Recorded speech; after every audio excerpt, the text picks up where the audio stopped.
இந்த golden colour sorry ரொம்ப நாளாக கார்டில் போட்டு வச்சுருந்தேன். சரி இன்னைக்கு வாங்கலாம்னு சொல்லி வாங்கிட்டேன். இன்னைக்கு கோயிலுக்கு போகிறதுக்காக தான் கட்டியிருந்தேன். இன்னைக்கு என்ன நாள்னு கேட்கலையே. இன்னைக்கு எனக்கு பிறந்த நாள். அங்க கேக்க கூட வெட்டாம உன்னை பார்க்க வந்திருக்கலாம். என்ன காரணம்?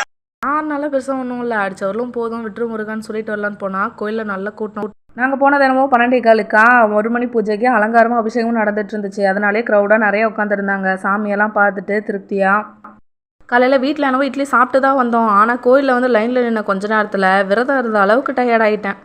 நம்மன்னு நாமளும் மற்றவங்கள மாதிரி உட்காந்து வெயிட் பண்ணியிருக்கலாம். முருகன் நின்றுட்டு இருந்தால் தான் உள்ளே விடுவேங்கிற மாதிரி நான் நின்றுட்டு இருந்தேன் பாருங்க. அது ஏன் தப்பு தான். இல்லை நவகிரகத்தை எல்லாம் சுற்றிட்டு கொஞ்ச நேரம் உட்காந்து 3 பேர் பேசிகிட்டு இருந்தோம்.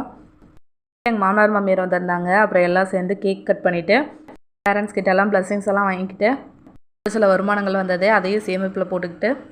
ஆனால் எங்கள் அம்மா மட்டும் 20 ரூபா தான் கொடுத்தாங்க. ஆனால் எண்ணில் ஒன்று சொல்லியிருப்பாங்க பாருங்கள். எனக்கு ஒரு 3000 ட்ரெஸ் எடுத்து கொடுத்தாங்க. அதை தான் மிரட்டுற மாதிரியே சொல்லியிருப்பாங்க. அதான் பார்த்து சிரிச்சுக்கிட்டோம். அம்முல எனக்கு ஒரு கிஃப்ட் பண்ணாங்க. நல்லா இருந்துச்சு.